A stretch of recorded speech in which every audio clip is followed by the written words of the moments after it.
Latvijas pen podkāsts Obligātā literatūra.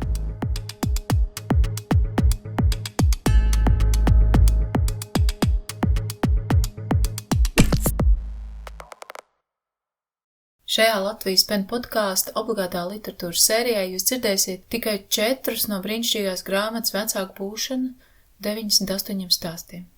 Tā ir iedvesmojoša, iedrošinoša, pārstāvoša grāmata, kurā apkopota daļa no projekta My First Year 2 stāstiem. Vairāk par šo grāmatu jūs arī dzirdēsiet intervijā, kas skanēs šajā podkāstu sērijā. Intervija būs ar Agru Lieģi Doleško, ar kuru es sarunājos nākamajā rītā pēc grāmatas atklāšanas pasākumu. Bet vispirms, pirms intervijas jūs dzirdēsiet Johannas Lorengeles un Ivara Steinberga 1. gada stāstus, ierunājuši paši autori.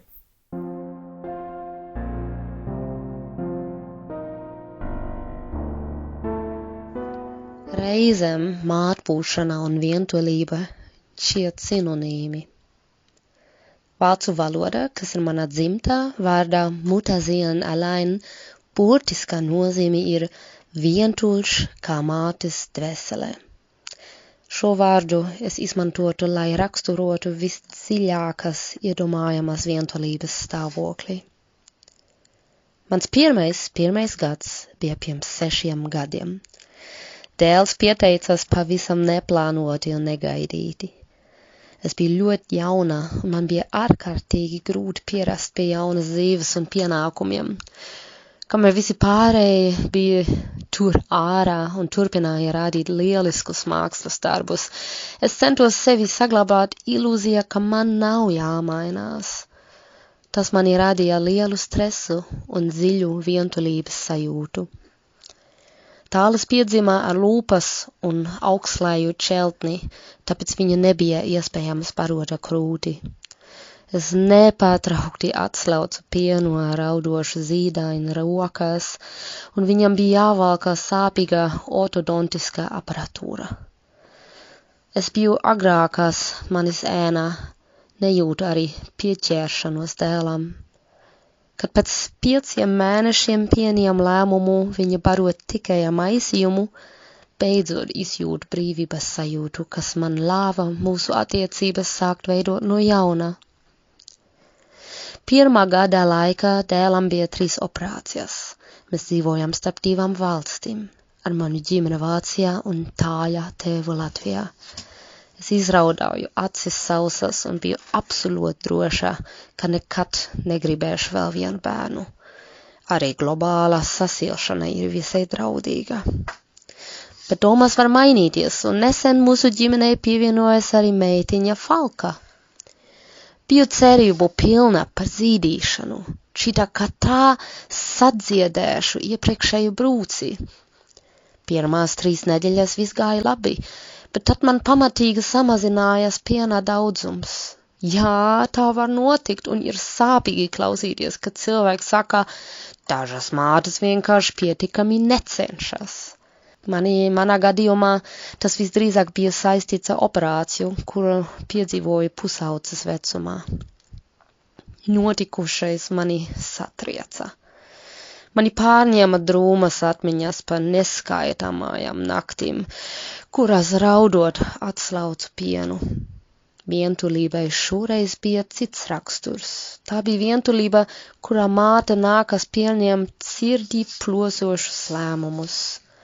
Šoreiz izvēlējos veselīgas attiecības ar meitu, tā vietā, lai mocītos cerībā nodrošināt viņa to, ko uzskatīju par labāko ēdināšanas veidu. Es joprojām raudu, un man priekšā ir garš ceru ceļš, kas jānoiet, lai es beidzot spētu sadzīt. Bet cenšos pieņemt domu, ka barošanas ar krūti nav pareizākais risinājums visas situācijas, un ka izgāšanās sajūta un vainas apziņa ir tikai manī mītošās emocijas. Mātes sirds mēdz būt ļoti smagā. Reizēm mātbūšana un vientulība šķiet kā sinonīmi. Tev nākas sastāpties ar saviem visdziļāk apslēptājiem dēmoniem, bet joprojām jābūt stiprai sava bērna dēļ. Tev jāpieņem sāpīgi lēmumi, jāiet caur pārmaiņām, kas šķel tevi līdz kaulam, un jāstājas pretī neskaitāmām sabiedrības uzspiestām stigmām. Māte galu galā ir sinonīms arī vārdam varone.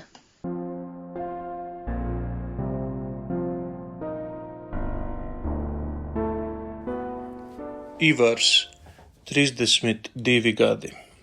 Es atceros garas pastaigas lielajos kapos, dēlam daži mēneši beidzot iemidzis, drēgns rudens, ar vienu roku stumju ratiņus, otra tur atvērtu vecu literatūras vēstures grāmatu. Man jāgatavo lekcijas par franču simbolismu, bet dēla miegs ir trausls kā tulkotas atskaņas. Mana atmiņa ir selektīva, viegli aizmirstu nepatīkamo. Pēdējos gadus redzu fragmentāri pa rindiņai, no kurām vairums ir skaistas kā zilās puķītes parkā, bet zinu, ka bija arī smagi, visvairāk sievai. 2014. gads. Tuva draudzene skaidro, ka cilvēka uzdevums dzīvē ir pāraugt savus vecākus.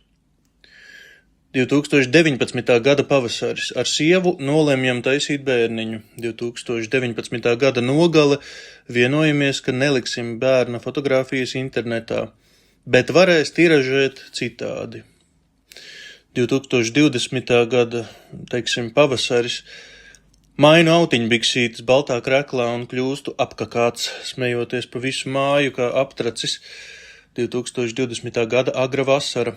Dēls man zaļā slingā, telefonā Netflix noskatos filmu par pandēmiju un nostaigāju kilometru riņķojot pa dzīvokli.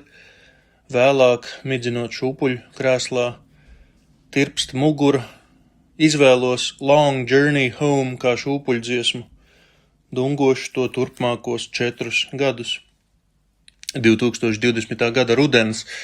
Aizeju no 9 līdz 5 darba, kurā esmu nostrādājis 8 mēnešus, teikdams, ka alga nāks par labu ģimenei, bet jūtos brīnišķīgi, jo saprotu, ka dēls iedevis drosmi uzņemties atbildību un pateikt, ko vēlos un nevēlos, pat ja tas ir riskanti. 2020. gada rudens. Uzrakstu dzejoli pirmie 6 mēneši, kas vēlāk nodrukāts manā pirmajā grāmatā. 2020. gada decembris. Publicēts manas sievas dokumentālās prozas stāsts par dēla miega problēmām. Izrādījās ir miega kauči, kas, saprotams, vēl vairāk lika man iztēloties, kā ir būt miljonāram, kad varētu visām dzīves sfērām vienkārši noalgot kauču. Ēšanas kauču, dzeršanas kauču, nikotīna atkarības kauču un kauču, kas uzklausa visu tavu pārējo kauču ieteikumus, kamēr pats atpūties no kaučiem. 2021. gads. Sarunā ar tuvu draugu minu, ka bērna aprūpes lietas man nav apgrūtinājums, jo tas klikšķis, ko piedzīvoja dzemdība namā, ieslēdza kādu pašsaprotamu mīlestību. Tie nav meli. 2021. gada 20. jūlijas. Ir publicēta intervija, kurā runājam par dzemdību pieredzi, kā sievai bija ķeizargrieziens, vēlāk infekcija, kā satikties nedrīkstēja, jo karantīna, kā viņai izoperēja dzemdi, minēta arī sievas emocionālā slodze pēcdzemdību mēnešos, depresija, velta piena pumpēšana, kompleksi. Es jūtos kā viltus feminists, kurš publiski nostājas loģiski pareizajā pusē, bet sadzīvē lielāko daļu pienākumu visam pa virsmu uzmet partnerei. 2022. gada februāris. Bailes, ko esmu izjūtis iedomājoties par dēla potenciālo nedrošību, nelīdzinās nevienām šausmām, ko jebkad esmu izjūtis. 2023. gada janvāris.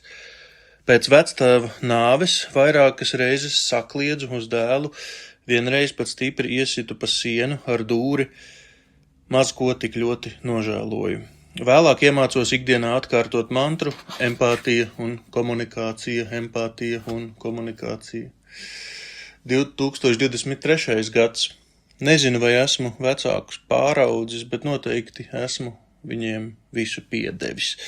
2023. gada maijs. Dēls agri lieto divdabju teicienu, un viņam ir dabiska rotaļāšanās dziņa. 2024. gada sākums. Aizvedu dēlu no rīta uz bērnu dārzu un atvadoties pasaku, cik laimīgs esmu, ka viņš mums piedzimis. 2024. gada ziemas beigas. Man gaidāma 3. grāmata. Dēls domā, vai grib būt policists, ārsts, glābējs vai ugunsdzēsējs. Galvenais, lai mašīnai ir sirēnas.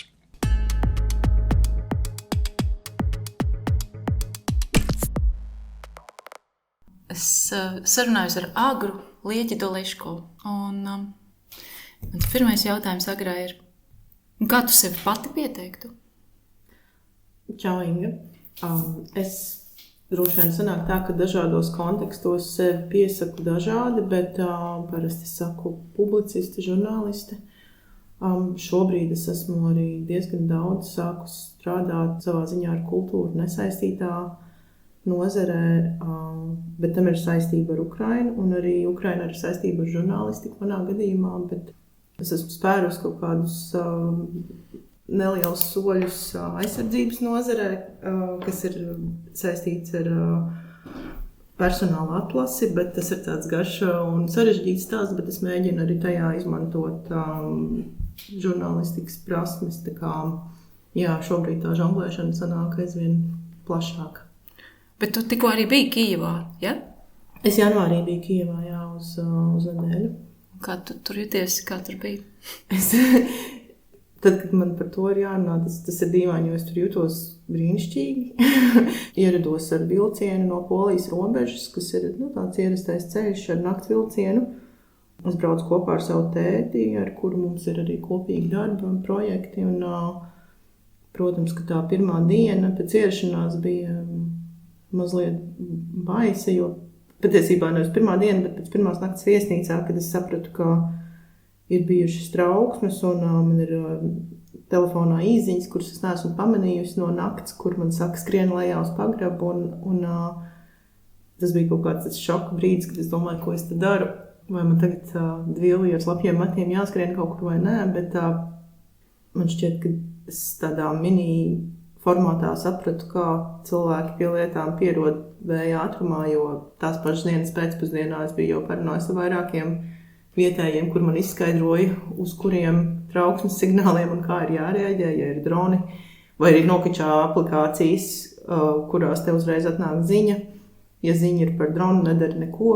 Ja ienāk raķetes, skaties uz kurienu un cik, ja viņas ir tuvu, no lejā, no augšējā stāv un šāda tipa ieteikumi, un tad tu tā kā pierod un nākamajā reizē jau sāc reaģēt kā vietējais, kurš nekur uzreiz vēl neskrien. Bet kopumā, jā, tas bija tāds viens no tiem smagākajiem posmiem viņiem šogad un pagājuši gadu, kad bija tas milzīgais augstums un, protams, ka Krievija to izmantoja, lai uzbruktu enerģijas infrastruktūrai un tajā brīdī bija skaidrs, ka tieši tas drausmīgais sals ir tas, kas visvairāk šobrīd viņus ietekmē, bet, jā, un tā bija tā nedēļa, kad tur bija, bet, protams, tā klišejiski, bet tas kontrasts bija ar to absolūti milzīgo siltumu, kas bija sajūtams tur no cilvēkiem, un, jā, tā bija tāda dīvaina sajūta, ka sen nepiedzīvot sajūta, kas varbūt parasti pārņem kaut kādos atvaļinājumos, kad negribās braukt mājās, un tas bija tas, kā es jūtos toreiz.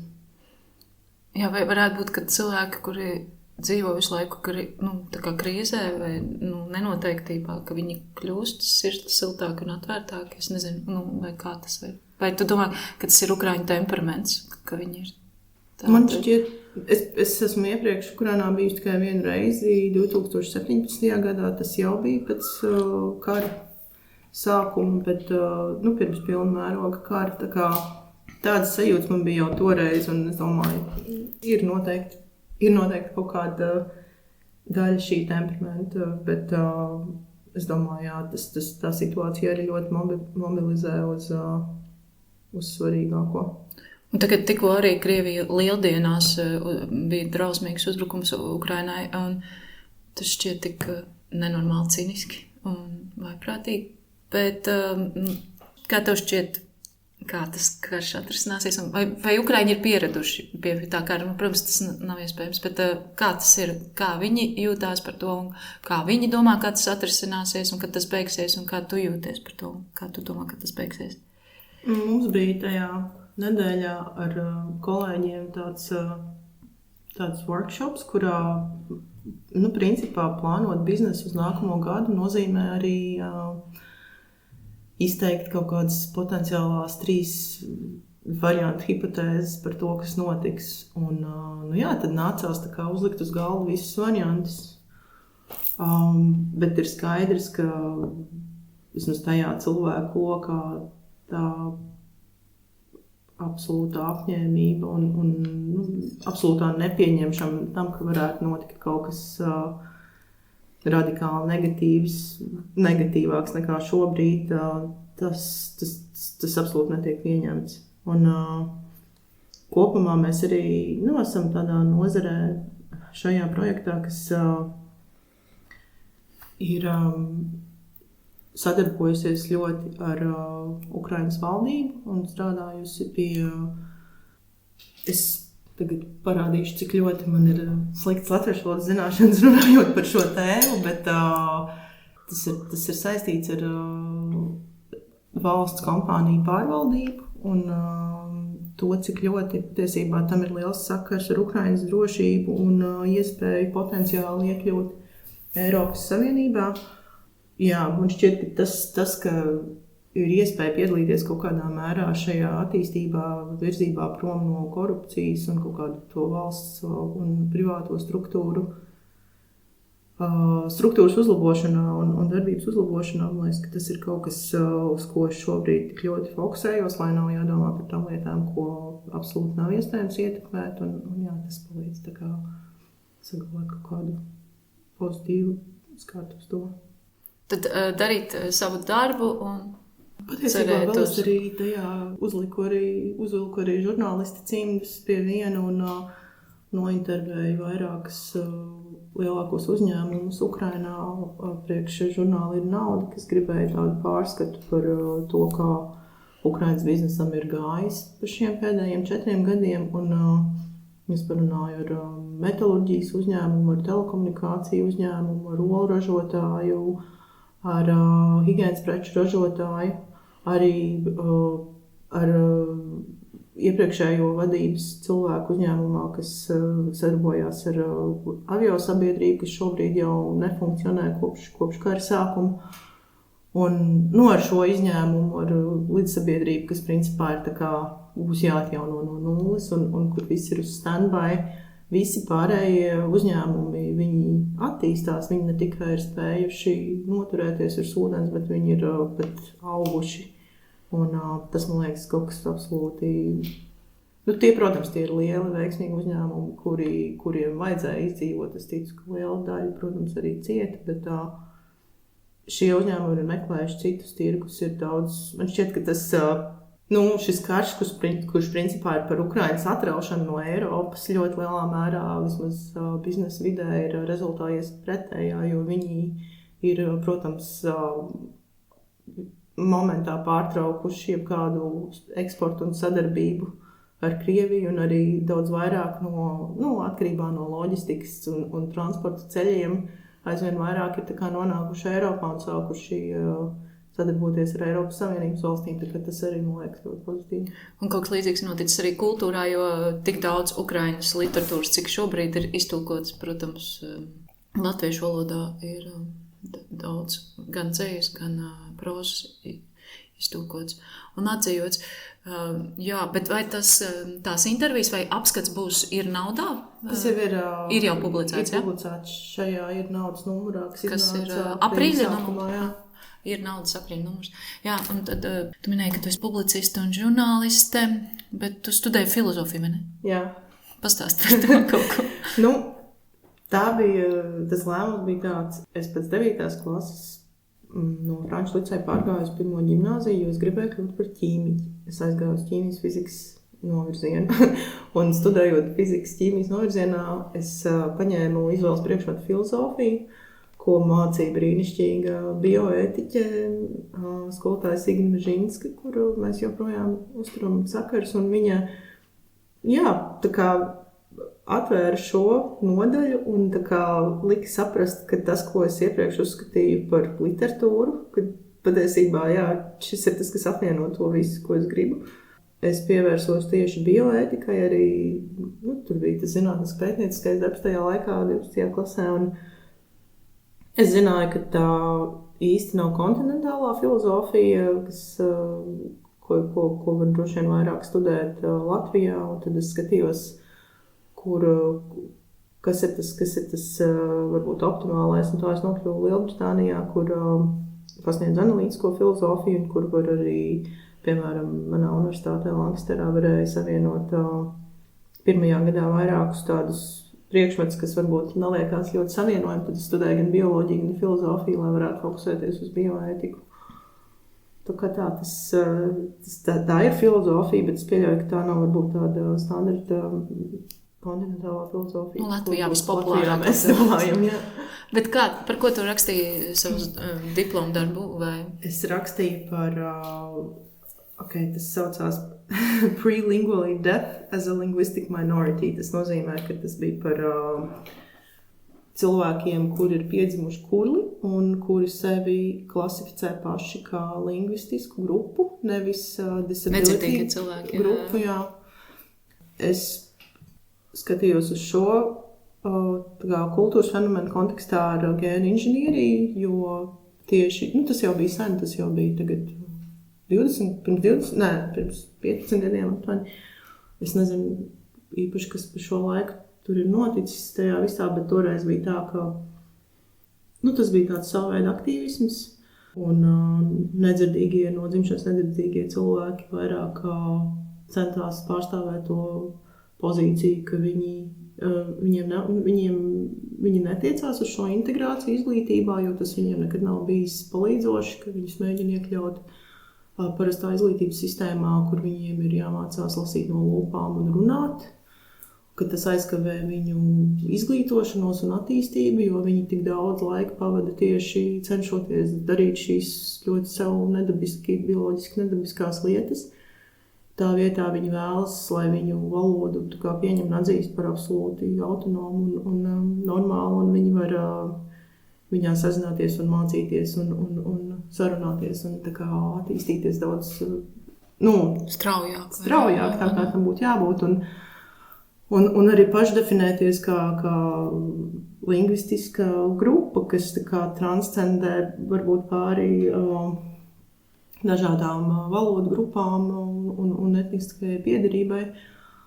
Un līdz ko arī bija sācies varbūt kaut kāds šīs bioētikas sarunas par gēnu inženieriju, kur runāja par to, ka varētu izskaust gēnus, kas ir atbildīgi par gēnu mutācijas, kas ir atbildīgs par dažādiem stāvokļiem, arī kurlumu. Tam bija liela pretrakcija no šīs grupas, ka viņi ne tikai negrib, lai to dara, jo viņi savu valodu un savu esamību neuzskata par problēmu, bet pat tad, kad ir pāris, kurām ir nedzirdīgi, tad ņemot vērā, ka kurlumu definē ļoti dažādas gēnu kombinācijas, nav teikts, ka viņu pēcnācēji būs nedzirdīgi, bet viņi varbūt to pat grib, jo tiešām tā arī tādas instances bija, ka ir pat bijuši kaut kāda tiesāšanās, kur viņi vēlas, vai tas ir lesbiešu pāris, kas vēlas nedzirdīgu donoru, vai vienkārši pāris, kas vēlas izmantot IVF, lai noteiktu, ka tieši to embriju, kuram ir šī gēna mutācija, ievieto. Un tas mans darbs bija par to lingvistiskās minoritātes faktoru kontekstā ar gēnu inženieriju, kur nevis šo iespējamo gēnu inženieriju izmanto, lai izskaustu nedzirdību, bet tieši, lai to ieviest. Un tas bija ļoti, protams, tāds šokējošs, varbūt, uzstādījums, bet tas bija vienkārši kontekstā ar to, kas to brīdi notika tajā Tas izklausās ļoti, ļoti interesanti. Un arī, tā kā interesanti domājot par pasauli un par iekļaušanu un par to, kā mēs, cik augstprātīgi mēs novērtējam savu normalitāti, kā īpašāk par citu. Un arī nejautājam cilvēkiem jautājums bieži, kā viņiem būtu labāk, bet pieņemam, ka mūsu normalitāte būs viņiem labāka. Bija ļoti interesanti arī, ne tikai pētīt to tehnoloģijas attīstību, biotehnoloģiju, bet arī to kurluma situācijas vēsturi, kur es tiešām toreiz lasīju arī daudz par šo kādreizējo izglītošanu, kas bija tiešām briesmīgi man liekas, tieši tas, ka mēs to iekļaušanu pieņemam par tādu absolūtu normu un mērķi, neskatoties, ko tas katrā gadījumā sevi ietver, man liekas, tas bija ļoti, ļoti interesanti, ka šajā situācijā atliek tikai pajautāt pašam cilvēkam, vai tāda iekļaušana, kā mēs to saprotam, vienkārši, man liekas, tas arī saskan ar kādām nesenām diskusijām Latvijas sociālajos mēdījos, ko es vismaz pamanīju par to, kā tiek noķengāta iekļaušana, kas nozīmē, ka normālie cilvēki tagad būs apdraudēti un nevarēs mācīties, jo ar viņiem kopā mācīsies tur bērni ar uzvedības traucējumiem un kāpēc mēs... man liekas, tā iekļaušana ir kļūst par tikpat absolūti absurdu un abstraktu vārdu, kā, es nezinu, ik pa laikam mēs saskaramies ar kādām šīm vārdu regresijām, konceptu, un tas ir līdzīgi tam toreizējam tam konceptam par to, ka vai mēs vispār to gribam un kas tas ir, un vai tas vispār ir vajadzīgs tādai grupai, kā no dzimšanas nedzirdīgiem cilvēkiem, kuri atkal un atkal pierāda, ka viņi savas valodas vidē mācās daudz efektīvāk. Arī strādājot skolā, kur bija bērni ar mācīšanās traucējumiem, es arī kaut ko jūtu līdzīgi, bet varbūt tevis stāstītajā es to spēju labāk noformulēt. Tas, ka mēs augstprātīgi, dogmatiski formulējam normalitātes jēdzienu un to, kas cilvēkiem, citiem cilvēkiem būtu jāsasniedz, un arī tas, protams, var būt arī varmācīgs process, un to mēs esam palaiduši garām. Protams, nav nekā slikta vēlēties dot cilvēkiem tās pašas vērtības, kas ir pieejamas citiem cilvēkiem, bet tomēr tie jautājumi jautāt cilvēkiem, kā būtu labāk. Tas, kas vēl bija šausmīgi interesanti, man šķiet saistībā ar zīmju valodu, jo mēs viņi nepalika tikai pie tā, ka tas ir kaut kas līdzvērtīgs. Tur bija tik daudz argumentu par labu tam, ka tas ir kaut kas pārāks daudzos aspektos, piemēram, ka mazi bēbīši var, kad viņu pirkstu kustības attīstās daudz ātrāk nekā balss saites dzirdīgiem bērniem, kuri mācās runāt, un viņi tur 5-6 mēnešu vecumā var parādīt ar pirkstiņiem, ka viņi grib pienu vai kaut ko tam līdzīgi, vai arī ir tie, kuri stāsta par šais valodas telpiskumu un chronoloģiju, kas ir mūsu runātajai valodai nepieejama, ka tu vari izveidot ar trīsdimensionālajā telpā ar divām rokām gan to laiku chronoloģiju, kas tiek ieskicēta vienā pusē, kamēr otrā pusē notiek kaut kas cits, un pastāstīt tādu daudzdimensionālāku stāstu nekā mēs, un tas ir kaut kas, ko tu domā tādās kategorijās, ka vai tas ir pietiekami labi, vai tas ir tikpat labi, kā mums, varbūt tas ir labāk, varbūt tur ir kaut kas vairāk, varbūt tu domā pilnīgi citādāk un vairāk. Tad sanāk, ka tas ir kaut kāds runātā vārda totalitārisms, kurā viņi tiek pakļaut. Un arī par tiem bērniem, zīdaiņiem. Tagad neiroloģijā arvien vairāk noskaidro, ka zīdainis nepiedzimst kā stulbenis, bet, ka viņi bērni mazi jau zina un daudz ko vairāk saprot, nekā mēs gribētu iedomāties. Tad, iespējams, ka zīmju valodu arī tas būtu ātrāk nokomunicējums. Bet tas ir tik ļoti interesanti, vai par šo darbu, piemēram, Latvijā bija kāda interese, vai tev bija kaut kādas iespējas caur to kāds tālāk bija tavs ceļš, vai tu gribēji darīt kaut ko filozofijā, vai kā tas notika? Man ir ļoti tāds, nelineārs ceļš, un tajā brīdī tas apstājās, un es domāju, labākais, ko es varu teikt, droši vien ir, ka es izmantoju šīs prasmes un šīs domāšanas struktūras visos tālākajos darbos un projektos, bet es toreiz neturpināju dažādu apstākļu dēļ, un Latvijā ne ar ko tam līdzīgu nenodarbojos, bet es sāku rakstīt.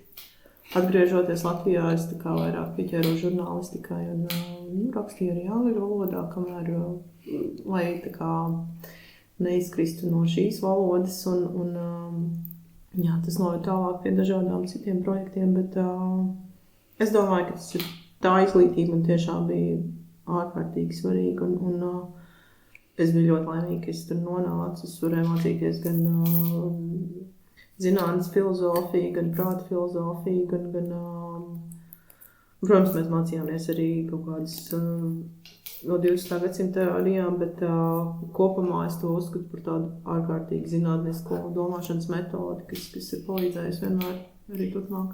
Ne, protams, tu biji jauna arī, un kā es arī atceros, ka es mācījos augstskolā, bet dzīvot bija daudz svarīgāk nekā tur domāt, kur es ieguldīšu savu spējas, un es esmu piedzīvojusi arī situāciju, kurā mans pasniedzējs man sestdienās zvan, jo mums sestdienā bija jāiet uz skolu, un prasa, kur es esmu, jo viņam, acīm redzot, tā mana izglītība rūp daudz vairāk, un es esmu kaut kādā, pamodusies kaut kādā pēc ballītes situācijā. Tā kā tas pilnīgi ir saprotam, ka kaut kādā, es ceru, ka tas mūsu meitām mainīsies mazliet vairāk, ka puišiem būs svarīgāk arī tā dzīve, un meitenēm būs svarīgāk tā izglītība, ka tas kaut kā līdzsvarosies vairāk, jo šķiet, ka jaunas sievietes, protams, ap 20 gadiem ļoti uztraucās par attiecību veidošanu un kaut ko tam līdzīgu. Jā, bet es pirmo reizi ar tevi iepazinos tā kā netiešā veidā, tad, kad es izlasīju es arī stāstu vai tavu mītu stāstu žurnāla Punktum. Magazīnu vai Punktum. Un es biju ļoti laimīga par tavu stāstu. Ļoti aizkustināta. Es domāju, Dievs, cik kolosāli, kā es nezināju par šo cilvēku, un esmu ļoti priecīga, ka es tevi iepazinos. Bet, protams, ka tas bija priekš tavas dzīves droši vien ļoti nevienkāršs brīdis, jo tas jau notika, kā jau pie mums Latvijā bieži notiek. Vai tu gribi par to mazliet pastāstīt? Un arī par varbūt literāro akadēmiju, dot savus ceļu. Jā, es piedalījos, es izgāju tam konkursam un bija iespēja mācīties tajā literārajā akadēmijā, kad man bija 18 gadi vēl skolā. Toreiz, mēs, protams, visi ļoti apbrīnojām tos pasniedzējus un bija šīs nodarbības, kas notika arī mājās, tādā neformālākā gaisotnē, kur visi sēdēja tur uz divāniem vai zemē un runāja. Tas likās tik, ka tu esi kaut kādā šajā kultūras vidē, kur tu kā vēl neiedaries, bet tev ir šī vieta pie galda nosacīti. Un tad, kad notika tas, par ko es rakstīju šajā stāstā, man šķiet, ka es ļoti, ļoti ilgus gadus nesapratu kaut kādas tās sekas, jo es uzreiz aizgāju prom no tā mācībām, tur vēl bija, viņām bija jāturpinās, un es vienkārši neatgriezos. Un kaut kā, man tas likās tik dīvaini, ka tad, kad es pēc daudziem gadiem es sāku rakstīt slēju Satorī un lēnām iepazīties ar cilvēkiem tajā literatūras vidē un meklēt atkal kaut kādu savu vietu, vai man viņi tur ir vai nē. Tikai tad man, tāpēc arī tas stāsts tapa 15 gadus pēc notikušā, kad man bija piedzimis bērns, man bija 32 gadi, un dēlam bija 1 gads, un man likās, ka tas ir saistīts ar to, ka man ir bērns, ka kaut kā tas ir pilnīgi kaut kas cits tagad, un tādas lietas ir jāstāsta, lai jauni cilvēki zinātu, ka tas nav normāli, ka tā nav jānotiek, un otrs bija tas, ka es tiešām tikai tad, es tiešām nebiju to domājis, vai ļāvus sev domāt un kaut kā pastāstīju sev, ka tas nav svarīgi, bet tikai tad es sapratu, ka tas ko šis cilvēks, tas uzmākšanās mēģinājums patiesībā man vienkārši absolūti izslēdza no tās vides. Es domāju, es taču izvēlējos aiziet prom un nākt atpakaļ, bet patiesībā kā es būtu varējis tur nākt atpakaļ un tā kā mēģināt uzvesties normāli, viņš pēkšņi ar šo savu rīcību mani tā kā vienkārši izslēdza no tā visa. Man bija kaut kāds netīrs noslēpums, ko es taču nevarēju tur sākt visiem stāstīt, un kā tas vispār būtu. Un tikai tad es sapratu, ka tā ir tāda, tās ir tās sekas, jo, protams, no kādām šādām uzmākšanās pieredzēm, kas sievietēm ir katrai gandrīz vai droši vien pieredzē, viņas pašas par sevi ir drausmīgas, bet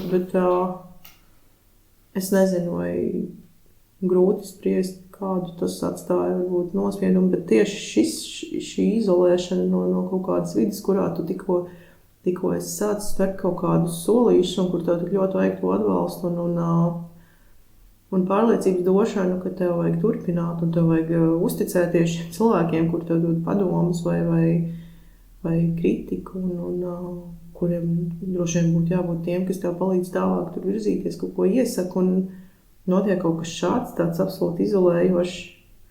Tu tik un tā domā, ka tu vienkārši pats izvēlējies aiziet un noslēdz šo posmu un tikai atgriežoties tā kārtējā literatūras, kultūras vidē, tu saproti, ka tu esi, atļāvis sevi izolēt. Agra, liels paldies par to, ko tu tagad saki, un arī par to rakstu. Vairākas lietas man šķita interesants, ka tu teici, ka tu arī izlēmi runāt pēc tam, kad tev piedzima bērns. Es arī to esmu sajūtis, un tas būs vēlāk, mēs arī vēlāk runāsim par vecāku būšanu grāmatu, un arī savā stāstā es arī saprotu un rakstu par to, ka tikai tad, kad man piedzima bērns, es sāku beidzot par sevi rūpēties un aizgāju pie terapeita. Bet tā ir tāda neliela atkāpe, bet arī ļoti sāpīgi dzirdēt, ko tu stāsti, jo arī tajā, kā tu stāstīji par savu skolotāju Signu Mežinsku, un pilnīgi varēja saprast, jo sākotnēji tu biji interesējusies par eksakto vairāk, vai ne? Un tajā tev bija spējas, un tad tu atklāji to literatūras pasauli, un es zinu, ka tu esi viens no visvairāk lasījušiem cilvēkiem, ko es pazīstu, ļoti inteliģentiem, un arī tajā, ko tu stāsti par filozofiju, un es tā kā būtu skatoties tavu dzīvi, gribētos lai būtu bijis tā, ka tu iestājies tajā literārā akadēmijā un tevi atbalsta, un tu sāc rakstīt un iekļaujies Latvijas kultūras vidē jau tajā laikā.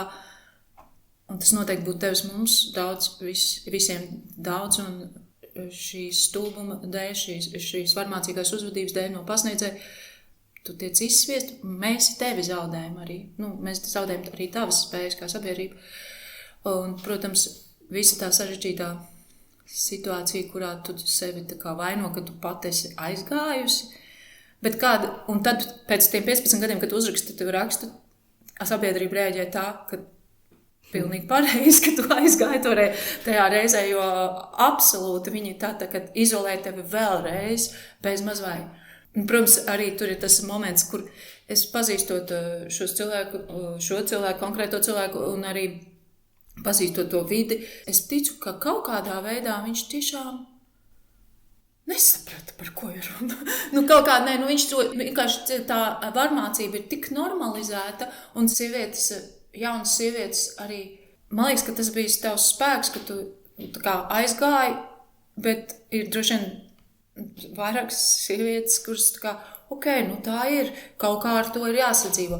Droši vien, ka lielākoties viņas tā vai citādi izolē sevi no šīs situācijas, bet, un tā kā liels paldies tev par to rakstu, bet par to situāciju, kurā, kad tu uzrakstīji rakstu, tas arī man šķita tā kā pārsteidzoši tās atbildes reakcijas spēks un absolūtais kaut kāds tā ignorants un nepieciešamība saglabāt šo tā, kā līdz šim ir gājis. Jā. Jo tur ir pilnīgi skaidra situācija. Notika varmācība, tu jau viņu nesūdz tiesā, bet tu pastāsti savu stāstu.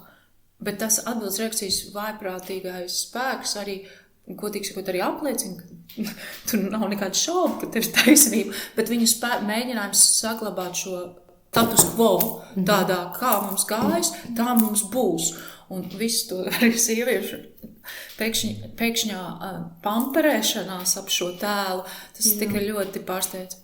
Jā, man liekas, tā kā mazliet ironiski, ka kāpēc pēkšņi pēc tik daudziem gadiem kaut kas ir jārunā, un tā kā jūsu šī brīža reakcija jau ir atbilde uz šo jautājumu, jo, cik tad viegli ir runāt, ka tu esi, vēl jaunāks un tā kā tik ļoti piesaistīts tajā vidē, un es arī pēc tam daudz domāju par sieviešu, varbūt tieši arī nedaudz vecāku gadu gājumu sieviešu reakcijām uz šiem stāstiem, šo stāstu sēriju. Tas arī ir savā ziņā pašsaprotami, ka ja tu neesi gatavs tā kā radikāli arī mainīt to savu nostāju un radikāli palūkoties arī uz savu dzīves pieredzi, tad tev ir jācenšas atbalstīt šis status quo saglabāšana, jo ir tikai divi varianti, ir vai nu šī agresija pret cilvēkiem, kuri stāsta tos pieredzes stāstus un viņu tā kā nomelnošana un kaut kāda viņu vārda spēka mazināšana, vai arī tiešām savas dzīves radikālu pārskatīšana. Un es domāju, tas otrs variants ir daudz smagāks un daudz retāk, es domāju, to kāds uzņemsies darīt. Vienīgi tas, ko es varu teikt, tā kā iedrošinājumam, tas otrs variants piedāvā brīvību. Tā kā brīvība elpot un brīvību, tev nav visu. Bet, protams, saistības ir dažādas. Es domāju, daudz sievietes ir dažādos šajās varas struktūrās, kaut kādās vietās viņas tur ir un saistība ir daudz, viņas ir finansiāls, viņas ir profesionāls, viņas ir sociālas, tu esi daļa no...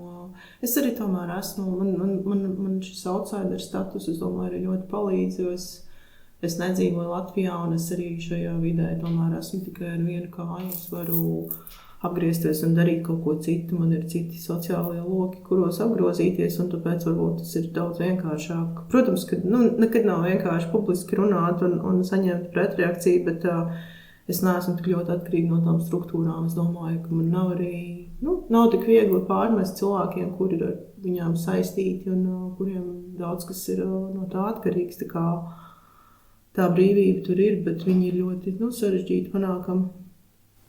Un paldies par to, ka tu saki, un tas ir saprotami un iejūtīgi. Bet, tu te minēji, ka tu esi outsiders, bet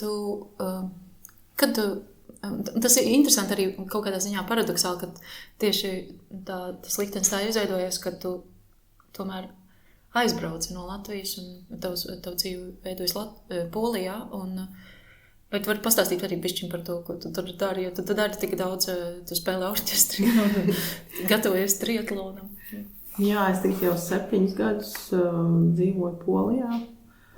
Lai gan mana darba vide ir absolūti tieši saistē, es strādāju no tālu visos projektos, gan tajos, kas ir saistīti ar Latviju, gan citos globālajos. Tādā ziņā, tā iedzīvošanās varbūt arī bija nedaudz sarežģītāka, jo man šķiet, pēc noklusējuma tā primārā vide būs tā darba vide, ja tu turēji uz darbu, tad tu iepazīsties ar cilvēkiem, bet man tā nekad nebija, un mēs arī dzīvojam diezgan nomaļi ārpus Gdaņskas. Tu dzīvo kopā ar vīru un bērniem? Jā, es dzīvoju ar vīru un 2 bērniem, un es pirms vairāk nekā gada pievienojos Gdiņas simfoniskiem orķestrim, kas bija man tāds liels sapnis, kas kādreiz, jo es esmu pabeigusi bērnu mūzikas skolu Latvijā un arī spēlējusi Jāzepa Mediņa toreizējā orķestrī.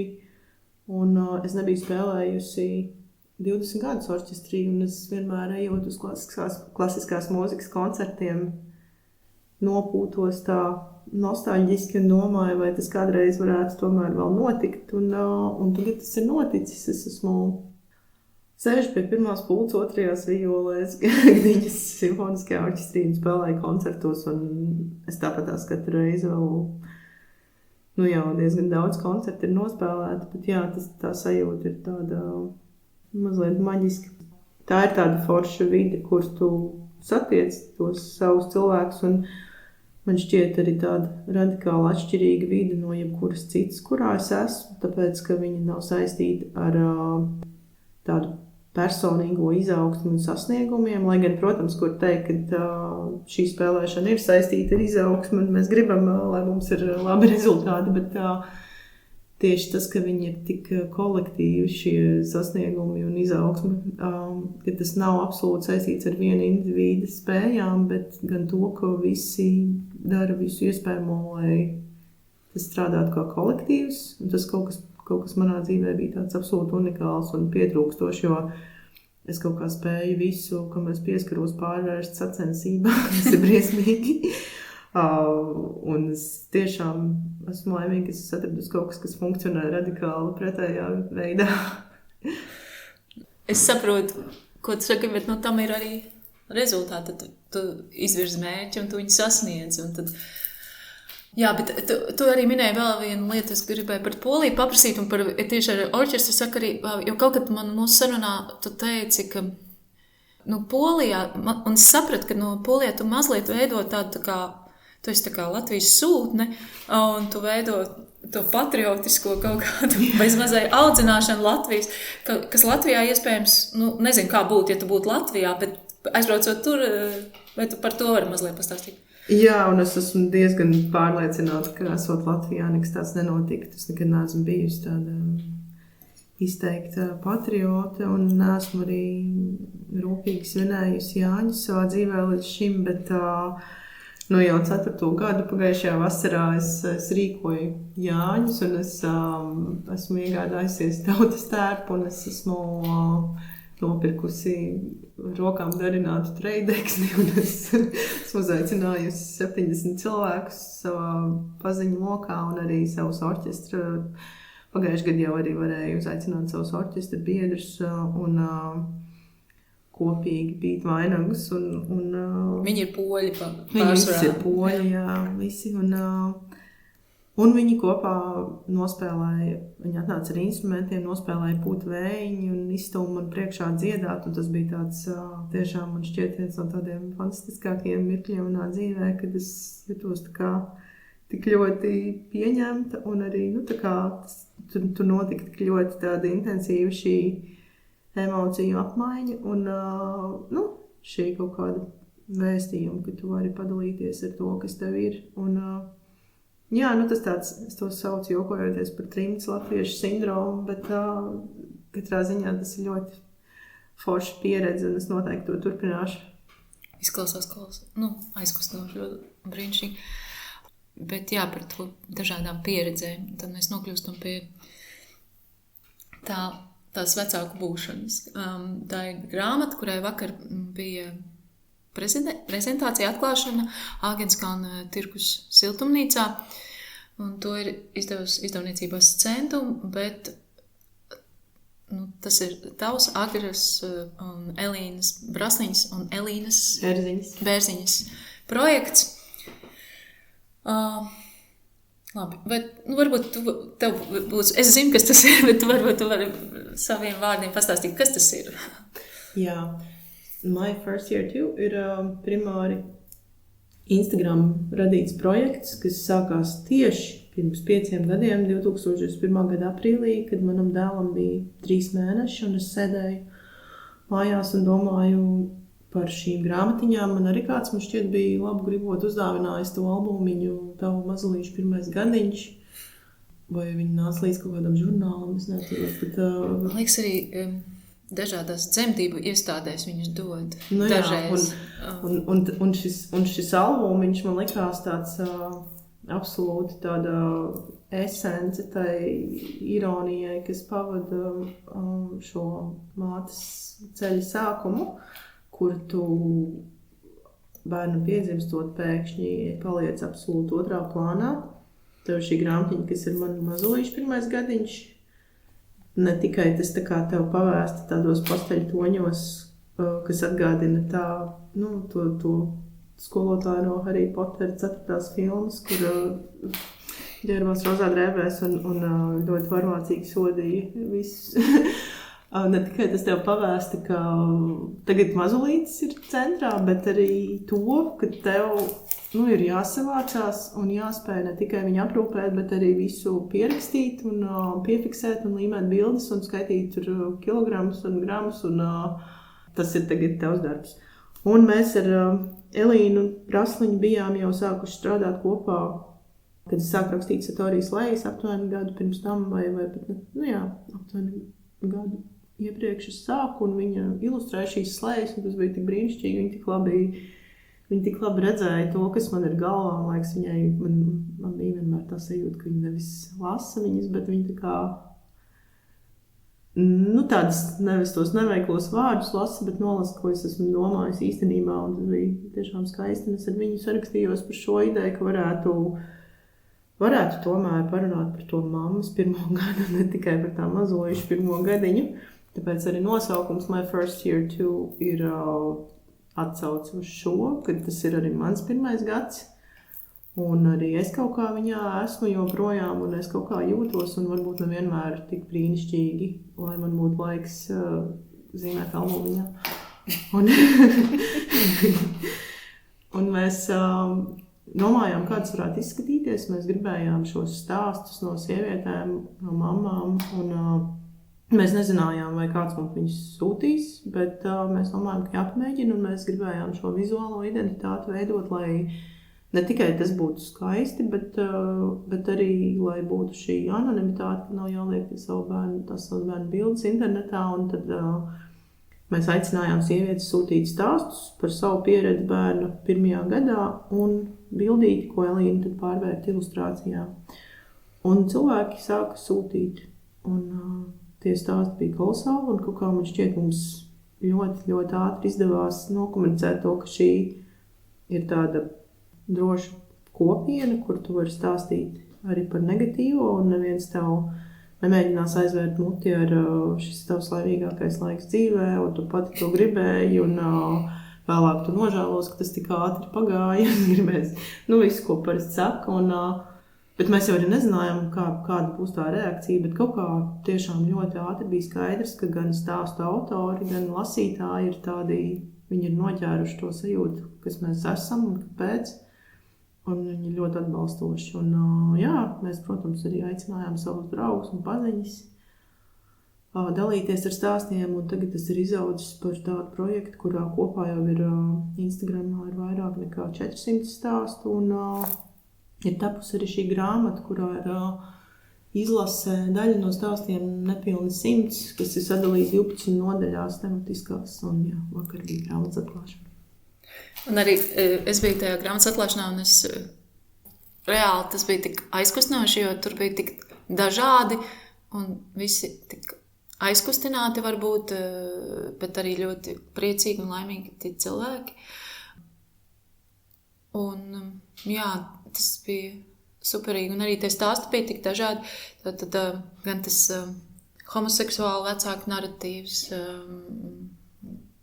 gan 4 vecāku narratīvs, gan mans stāsts, kas ir varbūt tāds par to, kā man bija būt un izdzīvot vienai, bet arī pāra narratīvs, kuriem ir ļoti tradicionāls un labas it kā tās attiecības, un visi tās sāpīgās dzemdību pieredzes, un tas viss, tomēr tā siltā sajūta, ka visi ir vienlīdzīgi šajā pieredzē. Es arī piedzīvoju, ka vīrieši jūtas mazliet nērti, jo 2 no vīriešiem, kuriem bija ļoti asprātīgi uzrakstīti stāsti, nosauca sevi par viltus feministiem, un šķita, ka viņiem tā kā ir nepieciešamība taisnoties, kāpēc viņi tur ir. Es nezinu, man pat nav nekāda tāda sprieduma par to, bet vienkārši tas šķita tāds... Man liekas, ka tas ir ļoti jau pozitīvi, jo tomēr lielā daļā gadījumu... ja mēs tā kā ejam to iemītot taciņu, kā pāris, mēs varam būt jau ļoti vienlīdzīgi. Bet ja mēs tā kā ļoti, ļoti kārtīgi nepadomājam un nepaplānojam, kam jānotiek pēc bērna piedzimšanas, tad tas defaults, kurā visi iekūleņo pārsvarā, ir tas, kur māte paliek mājās un tas tēvs aiziet atpakaļ uz darbu. Un no tā brīža jau viņa dzīves radikāli tā kā aiziet pretējos virzienos. Un es domāju, arī viens no šiem autoriem, Ivars Steinbergs, kurš lasīja savu stāstu un pieminēja to viltus feminismu. Es domāju, tas ir ļoti godīgi, jo patiesībā jau arī tas noteikti ir arī viņa gadījums, kur viņš ir bijis ļoti līdzvērtīgs pārī. Bet kas notiek tad, kad piedzimst bērns un vienam šie darbi turpinās maksimālā jaudā un otram viņi ir tā kā kaut kur pastarpināti pa vidu grūtsbarošanām un gulēšanām. Ir sevišķi viņa abi šajā kā pārī līdzvērtīgi profesionāli pirms bērnu piedzimšanas un mēģina arī pēc tam būt līdzvērtīgi, bet tas ir arī... Es domāju, tas viņa spriedums ir vienkārši ļoti atklāts, tā kā atzinums par to, kā tas līdz šim ir izdevies, kas ir tā kā, droši vien kā pa celmiem, jo ir tik daudz uzslāņojumu tam, kāpēc mēs defaultējam uz šo sadalījumu. Ir jābūt tādam, kā var pateikt, intention, ir jābūt ļoti, ļoti spēcīgai tādai virzībai tajā pretējā virzienā, kur tiešām ir kaut kāds līdzsvars un vienlīdzība pēc bērnu piedzimšanas. Tas tiešām nenotiks pats no sevis. Un Ingus savukārt otrs autors, kurš par to runāja, viņš ar 3. bērnu bija bērnu kopšanas atvaļinājumā un pilnajā, kamēr viņa sieva turpināja strādāt. Un es domāju, tas ir tas, kas diemžēl joprojām ir izņēmums un kas ir pārsteigums un kas ir tā kā, protams, aizvien vairāk cilvēku domā, ka tas ir ļoti jauki un forši to redzēt, bet tas tāpat joprojām ir izņēmums, nevis absolūti defaults, kurš ies, tā kā, vai mēs dalīsim uz pusēm, vai tagad iesi tu, jo man tagad ir šāds projekts, kuram ir, kurš startējās un tev tagad ir varbūt klusāks periods un tas jau tā nenotiek, tas notiek tik reti, ka tas ir tiešām absolūti stāsta vērts. Un es domāju, labi vien ir, ka tie vīrieši vismaz apzinās, kā šis status quo veidojās un ka varbūt tas ir problemātiski. Un brīnišķīga lieta ir tā jūsu grāmata, kas palīdz tam. Un arī man liekas, ka tā grāmata palīdzēs to nojaukt to mitoloģizēšanu par dzemdību skaistumu. Un šeit es gribu uzreiz pateikt, jā, dzemdības ir kaut kas... Manu bērnu piedzimšana ir bijuši man laimīgākie dzīves brīži, bet to mitoloģiju ap to, cik tas ir viegli, vai kā tas ir nesāpīgi, vai tas ir bijis slēpts ilgi, kaut kādā veidā aiz kaut kādiem tautas dziesmām, un māmiņa mīļa, māmiņa jauka, un aiz tā, kad iznesa iet baltieni, ietītu kunkulīti, protams, tas jau šobrīd mainās, bet vienkārši, kad neviens nav jābiedē, bet arī vīriešiem ir jāzina tā realitāte, un kā tas notiek, un arī nevis, ka viņiem būtu jāveido kiborgi, kur viņi paši varētu dzemdēt, bet drīzāk jāsaprot, jāatzīst tā realitāte, kuru sieviete piedzīvo dzemdību laikā, lai viņi varētu būt līdzvērtīgi un dzīvot līdzās tai realitātei un arī saprast to, kas notiek gan dzemdību laikā, gan pēc dzemdībām. Jā, tas, man liekas, arī un jūsu grāmata tam arī, tas ir liels pienesums šajā narratīvā.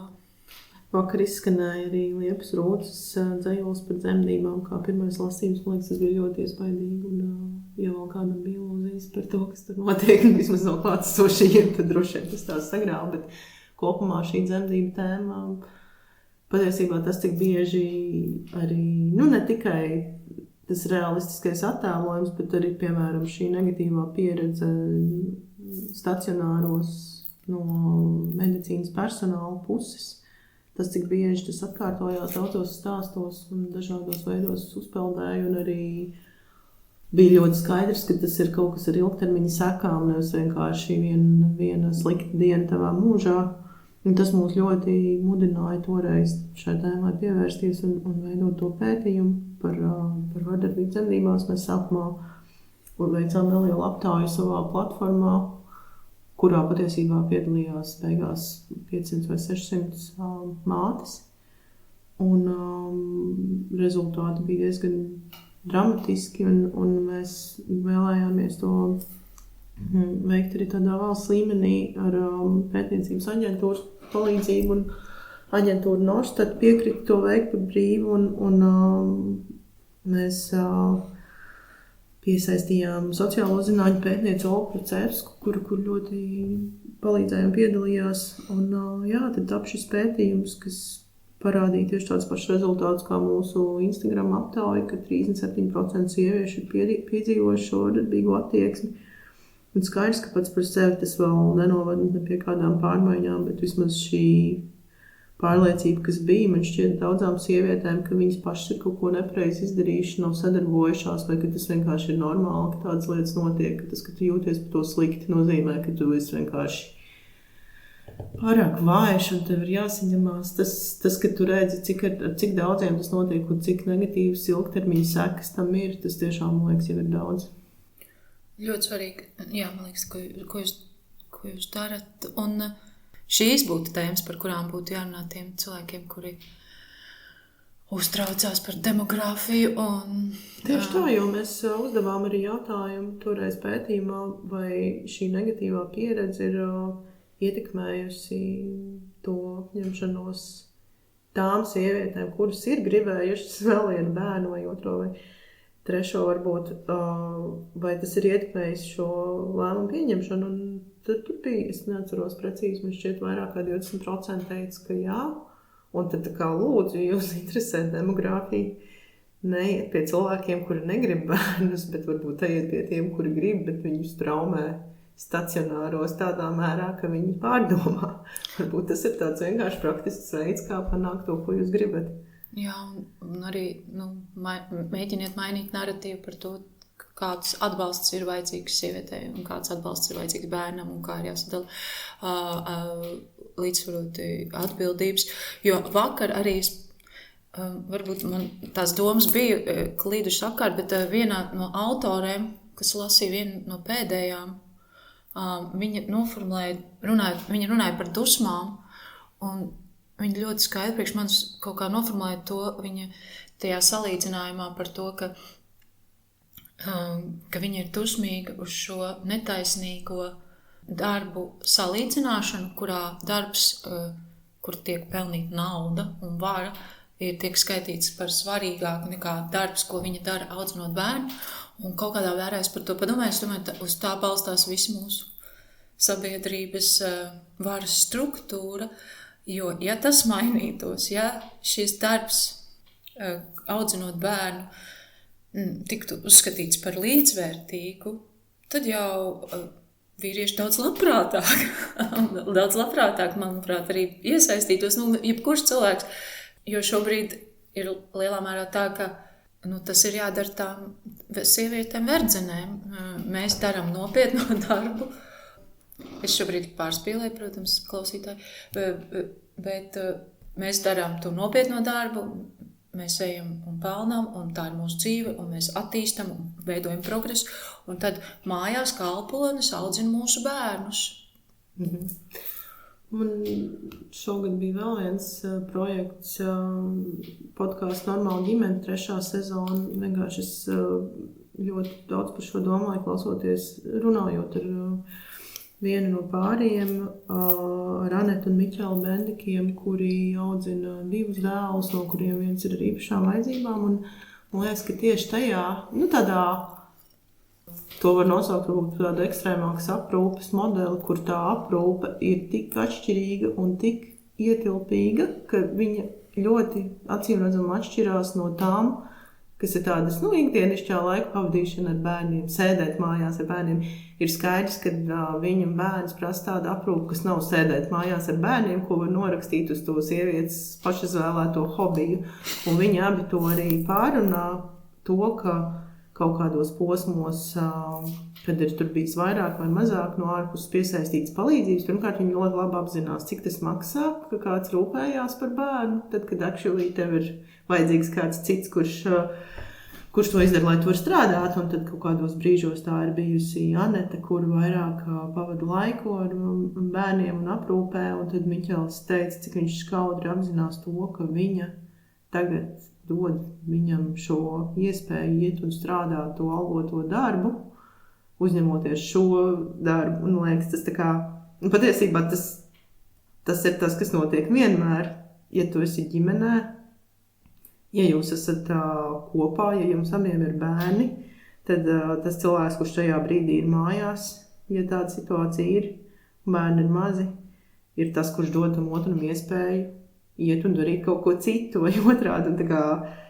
Bet mēs esam apvijuši šo būšanu ar bērnu, ar tādu absolūtu rozā romantismu, ar tādu dabiskumu, ilūziju par šo dabiskumu un dabisko sūtību.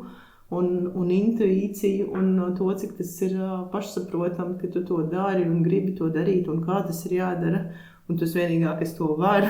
Un tajā pašā laikā tas ir tik nesalīdzināmi un nevērtīgi kontekstā ar šo svarīgo naudas pelnīšanas darbu. Un šķiet, ka tādas ekstrēmās situācijas mazliet paver to romantismu plīvuru un ļauj ieraudzīt, kāda ir tā transakcija tam visam un par ko mēs maksājam, par ko mēs nemaksājam, par ko mums ir iespēja nemaksāt uz kaut kādu absolūti nepamatota rēķina. Un varbūt padomāt, ka tas nav tik pašsaprotam, kā mums gribētu varbūt daļai no mums domāt. Vai vecāku būšanā ir arī tavs stāsts? Grāmatā nav.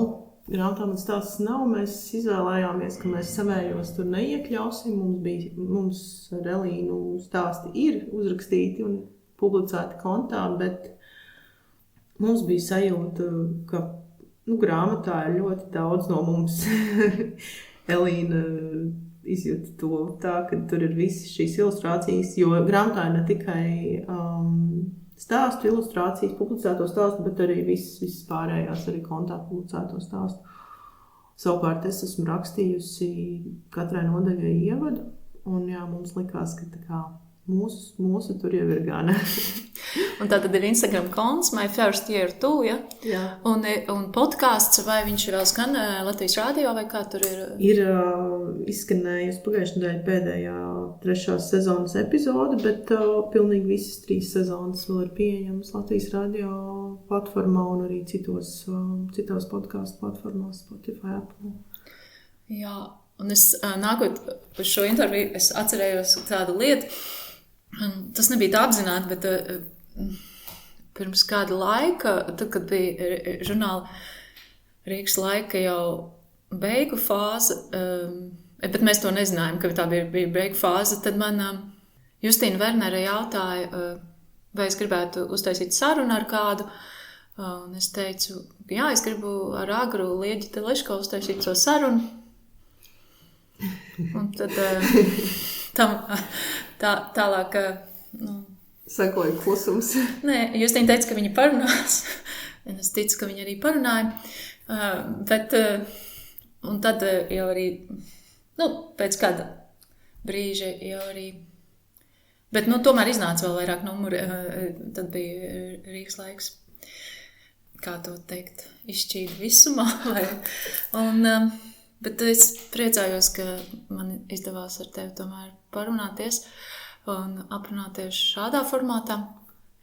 Vai tu gribētu vēl kaut ko pastāstīt vai pateikt?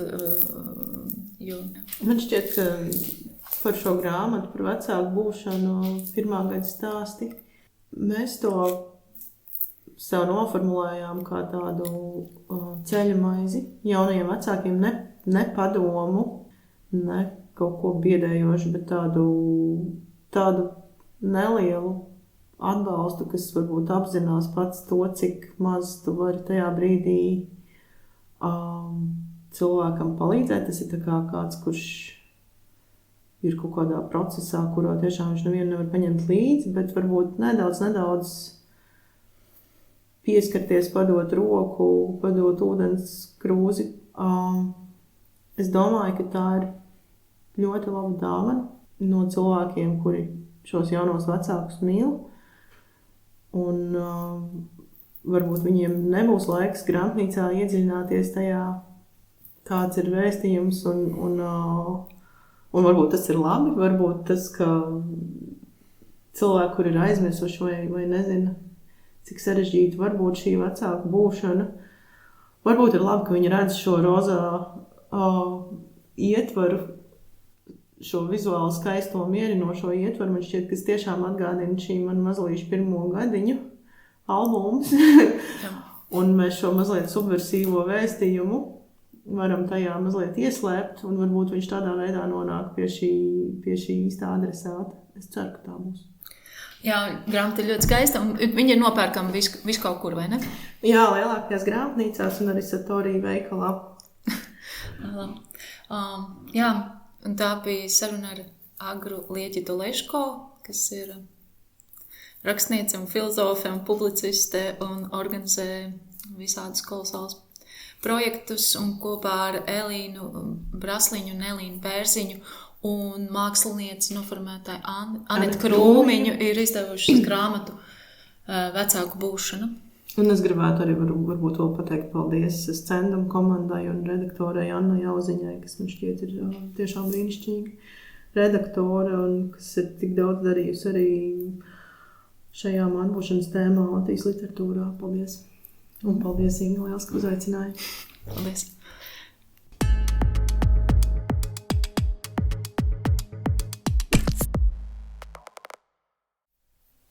Tā bija saruna ar brīnišķīgo Agru Lieģitu Leško. Tagad dzirdēsiet vēl 2 stāstus no grāmatas Vecāku būšana. Meklēt šo grāmatu grāmatnīcās, tā ir tiešām lieliski, iedrošinoši un iedvesmojoši, kā cilvēkiem, kas ir jau vecāki, tā cilvēkiem, kas plāno kļūt par vecākiem, bet arī cilvēkiem, kuri nekad neplāno būt par vecākiem, tā var sniegt mierinājumu un iedvesmu, domājot par attiecībām ar saviem vecākiem. Grāmatā ir arī Agras ievads un Liepas Rūces dzejoļu cikls par viņas dzemdību pieredzi. Iespaidīgs dzejas cikls par dzemdību pieredzi ir atrodams arī Ausmas Peronas debijas krājumā Tā beidzot tu.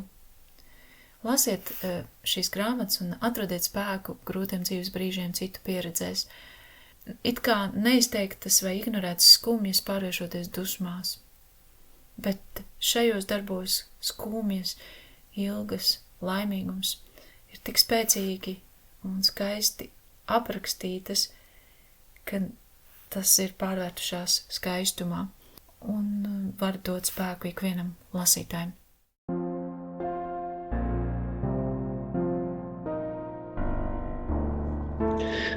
Pēdējā gada laikā par to, ka krupītim ir salīkusi muguriņa, esmu nodziedājis apmēram 6000 reižu. Aprēķins ir tāds. Visa dziesma Aizkalniņa dūmi kup man prasa 1,5 minūti. Vakar ar chronometru nomērīju. Lieku čučētis apmēram 1,5 stundu, no kuras pirmās 45 minūtes lasu grāmatu, bet otrās dziedu. Tātad viena vakara laikā ap 30 reižu es tieku no Aizkalniņa līdz Brangu alutiņa, visus 6 timbakus ieskaitot. Ja atmiņa neviļ, apmēram pirms 200 dienām viņi pārgāja uz to, ka nekas cits, Lāču bērni, Jūriņa prasa, 6 mazi bundzinieki, Āzīti manu, Āvāu baltskājas un citas, kas līdz šim bija derējis, tomēr vairs nedara.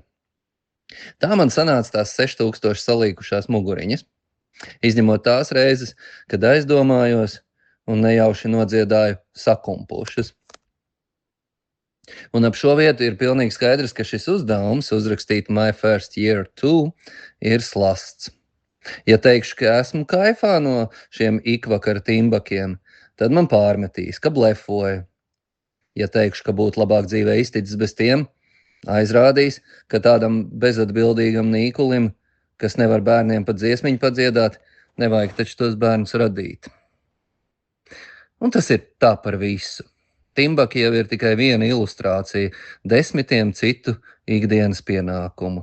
Saģērbt, izģērbt, pabarot, aprunāties, palasīt priekšā, iet vannā, nomazgāt kaku mazākajam, nomainīt piečurātu palagu vecākajam, pusstundu mierināt vidējo, kas histērijā brēc, jo pats gribējis pieliet pienu brokastu pārslām, ar smaidu paciest, ka cirka spēlē tiek viltots metam kauliņa rādījums, lai visu laiku būtu sešinieks, pacietīgi iemācīt mīt pedāļus, katru dienu atbildēt uz bezgalīgu skaitu kāpēc, ārstēt, kad saslimuši, sapakoties, kad ceļojumi, un tā tālāk.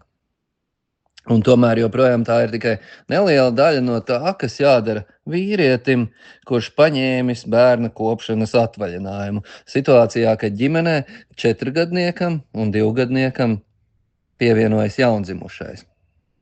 Tāpēc šis ir slasts. Jo precīzas ainas dēļ es nedrīkstētu radīt sajūtu, ka pienākumi ir mazāk. Bet stulbā kārtā, jo vairāk tu tos sāc uzskaitīt, jo vairāk liekas, ka tu par kaut ko sūdzies. Bet es jau ne par ko nesūdzos, goda vārds.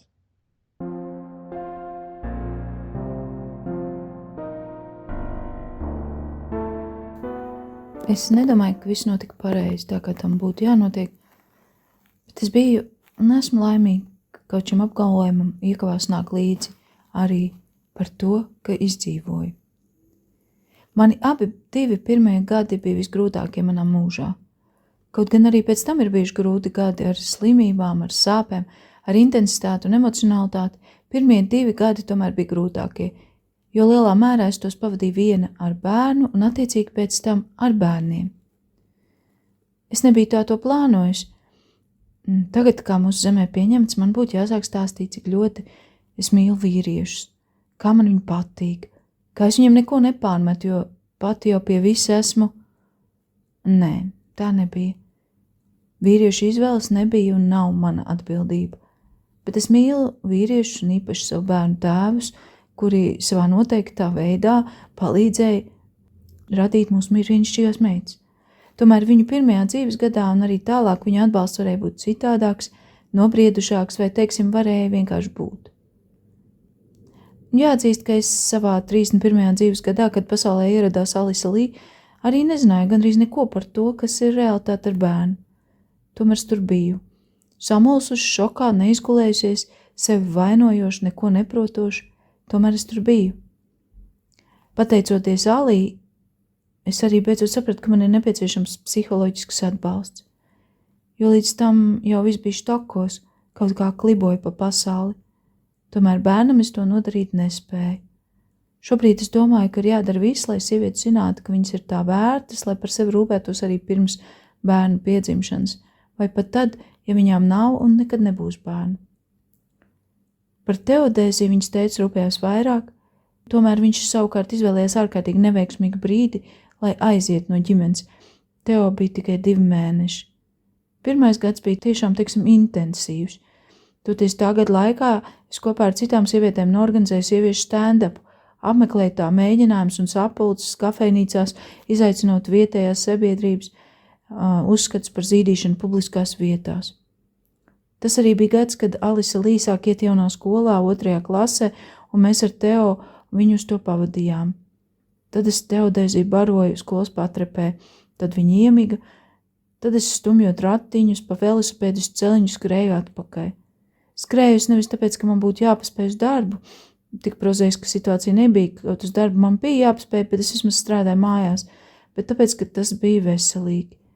Parasti Teo gulēja, bet reizēm bija nomodā ratiņos un smējās. Un tad es rakstīju savu pirmo romānu Stikli, sēžot līdzās Teodēzijai, kura bija ierobežot varavīkšņu krāsas sētiņā.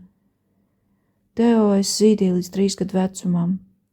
Es nedomāju, ka viss notika pareizi, tā kā tam būtu jānotiek, bet es biju un esmu laimīga. Kaut šim apgalvojumam iekāpās līdzi nāk par to, ka izdzīvoju.